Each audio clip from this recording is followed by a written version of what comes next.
الحمد لله سبحانك لا علم لنا إلا ما علمتنا إنك أنت العليم الحكيم ولا فهم لنا إلا ما فهمتنا إنك أنت الجواد الكريم رب اشرح لي صدري ويسر لي أمري واحلل عقدة من لساني يفقه قولي اللهم صل على سيدنا محمد وعلى آله وأصحابه وسلم تسليما كثيرا. Donc les frères, on va parler d'un sujet qui est très important. Comment est-ce que les marabouts, les féticheurs, les voyants, les charlatans, ils travaillent avec les djinns? Comment est-ce que ça se fait? Comment ils font le pacte avec les djinns? Et comment est-ce que tout cela se fait entre eux et puis les djinns? Et aujourd'hui, les gens qui ont des problèmes dans leur vie, qui ont des problèmes de mariage, qui ont des problèmes de succès, d'avoir du succès, d'avoir de l'argent, ils vont chercher leur solution là où ils ne doivent pas chercher de solution. Ils vont chercher leur solution chez les marabouts, chez les féticheurs, chez les voyants. Alors que ceux-là, ils travaillent avec des shayatins. Et comment est-ce que ça se fait? Comment est-ce qu'ils arrivent à travailler avec les shayatins? Ça veut dire que ils ont certaines choses qu'ils font, certaines pratiques que l'islam n'a pas adhéré, que l'islam n'a pas accepté. Et que Allah subhanahu wa ta'ala n'a pas accepté ce genre de pratique. Et s'ils font ce genre de pratique, ça appelle les diables, les shayatins, à être à leur service.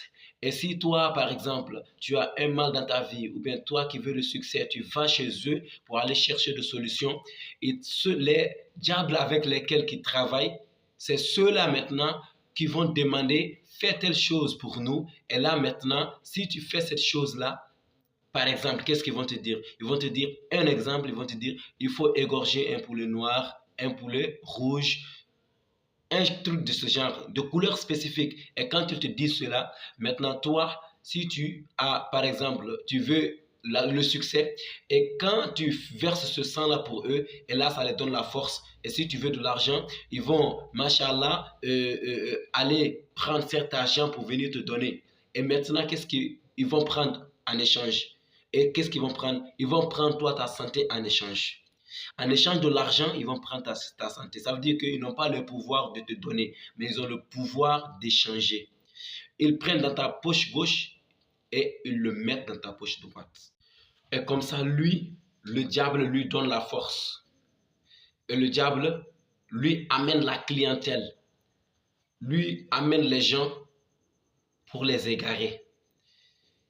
Et là, comme ça, si les gens viennent chez lui et il fait des travaux pour eux, les travaux pour leur travail, pour leur mariage, et il fait ce genre de travaux pour eux. Et quand il fait ce genre de travaux, et là, ce sont les djinns avec lesquels il travaille, ce sont eux-mêmes qui vont aller à cette mission-là, qui vont aller arranger cette mission. Et par contre, ces sacrifices-là sont pour ces djinns-là.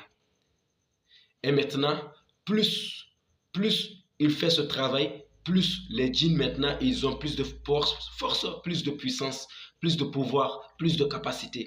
Et maintenant, si toi, tu as un mal de ventre, par exemple, et que tu vas là-bas pour te soigner, chez un marabout pour te soigner, ou chez un féticheur pour te soigner, en même temps, les djinns qui sont avec lui, puisqu'ils n'ont pas le pouvoir de guérir, ils ont le pouvoir de déplacer le mal, ils vont enlever le mal dans ton ventre, ils vont le mettre dans la tête. Comme ça, toi, tu vas voir, machallah, que mon ventre me faisait mal, maintenant mon ventre ne me fait plus mal, maintenant que c'est la tête. Et là, maintenant, comme ça, tu vas te retourner là-bas à chaque fois. Et là, déjà, ça t'a déjà fait sortir de l'islam. Et là, ça t'a déjà fait sortir de l'islam. Tu es déjà sorti de l'islam alors que tu ne le sais pas. Même si tu pries, même si tu jeûnes, tu es déjà sorti de l'islam.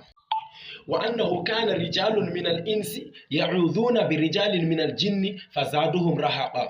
Et Allah subhanahu wa ta'ala dit وأنه كان رجال من الإنس.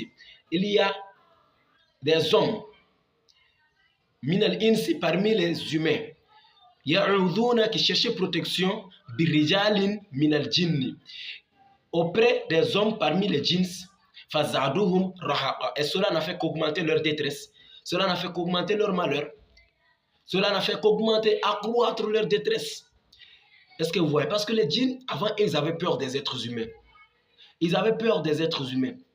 Et depuis qu'ils voient que les gens maintenant, ceux-mêmes qu'on a peur, c'est eux-mêmes qui viennent chercher protection auprès de nous. Ceux-mêmes qu'on a peur, c'est eux-mêmes quand ils veulent des enfants, c'est eux-mêmes qui viennent nous faire, machallah, des sacrifices, qui viennent nous demander, solliciter notre aide. Ceux-mêmes qu'on a peur, quand ils sont malades, ils viennent chercher leur guérison auprès de nous. Ceux-mêmes qu'on a peur, quand ils sont pauvres, ils viennent chercher la richesse auprès de nous. Et maintenant, on a augmenté leur détresse. Pourquoi? Parce que les djinns, si tu vas chercher les solutions auprès d'eux, ils ne vont qu'augmenter ton mal en l'empirant. Voilà pourquoi Allah subhanahu wa ta'ala dit dans le Coran, il dit وَإِذْ قُلْنَا لِلْمَلَائِكَةِ اسْجُدُوا لِآدَمَ فَسَجَدُوا إِلَّا إِبْلِيسَ. Il dit lorsque nous avons demandé aux anges de se prosterner devant Adam, et tous ils se sont prosternés. Ils se sont prosternés, illa Iblis, sauf Iblis, Aba wa Stakbar. Et Allah subhanahu wa ta'ala, il a demandé aux anges de se prosterner devant Adam. Et sauf Iblis qui a refusé. Et pourquoi Allah, il a demandé aux anges de se prosterner devant Adam, et Allah, il n'a pas dit aux anges de se prosterner devant Iblis? Parce que Adam est mieux que Iblis. Mon frère, tu es mieux que les djinns. Et pourquoi tu vas chercher des solutions auprès d'eux? Et cela ne va qu'augmenter ta détresse. Fazaduhum rahaqa. Je vous donne l'exemple des grands noms de djinns que les marabouts ils travaillent avec. Exemple. Amsafakoun Halaoun Yasoun. Wallahi al-Azim. En Côte d'Ivoire, il y a un marabout qui m'a dit que ce djinn-là, qu'il est mort. Mais jusqu'à présent, quand les gens l'appellent, ils viennent. Il y a d'autres djinns qui sont là sur place qui sollicitent ces choses-là, ces gens-là, qui viennent aider ces gens-là à leurs besoins. Pour continuer à les égarer. Kaifa Shajmuka. Ça, c'est un nom de djinn. Lampana Djakhadou. Sont des noms de djinn. Tout ça sont des noms de djinn, les frères. Et les gens, les marabouts qui travaillent avec ces djinns, il y en a qui sont dedans, qui savent que c'est pas bon, que c'est des noms de djinns, mais ils le font. Est-ce que vous voyez? Il y en a d'autres qui sont dedans, alors qu'ils sont ignorants. Ils ne savent pas ce qui est dedans. Ils ignorent ce qui est dedans. Mais il y a d'autres qui le font, ils le savent. Mais si toi, tu vas chercher solution auprès de eux, et que tu laisses Allah subhanahu wa ta'ala, wallahi al-azim, ça te fait sortir de l'islam, tu n'es plus musulman. Tu tombes dans le shirk en même temps. Et c'est pour ça Allah subhanahu wa ta'ala il dit Inna Allah la yaghfiru an yushraka bihi. Il dit lui Allah, il ne pardonne pas à celui qui l'associe, qui lui donne des associés. Wa yaghfiru ma duna dhalik, mais il pardonne les péchés qui sont en bas du shirk. Liman yasha, si il veut, à celui qu'il veut. Mais le shirk, Allah dit ne pardonne pas cela. Et la in ashrakta la yahbatanna amaluka. Et Allah dit si tu associes, toutes tes œuvres là sont gâtées, sont détruites, sont tombées à l'eau, c'est fini. Voilà mon frère, ma soeur. Si tu veux ta guérison, si tu as un problème et que tu veux ta guérison, ou bien mon frère, tu veux la richesse, demande à Allah subhanahu wa ta'ala. Allah est capable de toutes choses.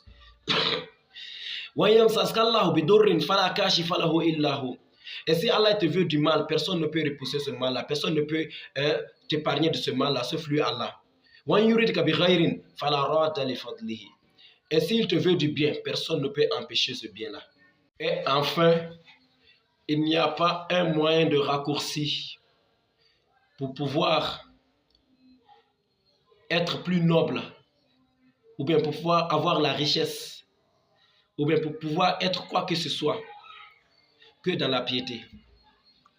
C'est pas quand tu vas chez les marabouts que tu peux être riche. Non, non. C'est pas quand tu vas chez les féticheurs pour verser du sang pour leur djinn que tu peux être riche. Non, mon frère, tu te trompes. Si tu veux. Et cette solution est donnée par Allah subhanahu wa ta'ala dans le Coran. فَقُلْتُ اسْتَغْفِرُوا رَبَّكُمْ إِنَّهُ كَانَ غَفَّارًا. Là, il dit, demandez le pardon d'Allah subhanahu wa ta'ala. C'est lui qui pardonne les péchés. يُرْسِلَ السَّمَاءَ عَلَيْكُمْ مِدْرَارًا. Et il va faire descendre sur vous les pluies abondantes. Vous voyez, et il va vous donner de l'argent et des enfants. Donc l'istighfar, fais beaucoup d'istighfar mon frère, tu as beaucoup de péchés. J'ai beaucoup de péchés, tu as beaucoup de péchés, fais beaucoup d'istighfar. Et Allah il va t'ouvrir les portes. La deuxième des choses, mon frère, c'est quoi? C'est la piété, la crainte d'Allah. Allah dit celui qui craint Allah, Allah lui donne une issue. Allah lui donne une subsistance de là où il ne s'attend pas. Allah te donne la subsistance quand tu crains Allah. Allah te donne de l'argent et des enfants et des pluies abondantes quand tu fais beaucoup d'istighfar. 1. La crainte d'Allah. 2. L'istighfar. Est-ce que tu vois? Maintenant, celui qui veut la protection, c'est Allah aussi qui donne la protection aussi. Celui qui se confie à Allah, Allah le suffit. Ça veut dire Allah va le protéger. Les djinns ne peuvent pas te protéger. Ce n'est pas quand tu portes des gris-gris que tu es protégé. C'est quand tu fais les doigts de Rasul sallallahu alayhi wa sallam que tu es protégé. C'est quand tu suis la sunna de Rasul sallallahu alayhi wa sallam que tu es protégé. Mon frère, ma soeur, fais les doigts avant et après chaque prière. Confie-toi à Allah subhanahu wa ta'ala. Fais beaucoup d'istighfar. Allah va te pardonner tes péchés et puis Allah va t'ouvrir les portes. Avec le istighfar. Donc, c'est juste un conseil, Inch'Allah, juste un dars, Inch'Allah ta'ala, pour que nous tous, on puisse comprendre cela. Qu'Allah subhanahu wa ta'ala nous pardonne nos péchés. Qu'Allah nous guide dans la bonne voie, dans la voie droite. Qu'Allah fasse de nous des habitants du paradis. Qu'Allah fasse qu'on suive la sunna de Rasul sallallahu alayhi wa sallam. Qu'Allah fasse que notre dernière parole soit la ilaha illallah Muhammad Rasulullah sallallahu alayhi wa sallam. Subhana rabbika rabbil izzati amma yasifun. Wa salamun ala al-mursalin. Walhamdulillahi rabbil alamin.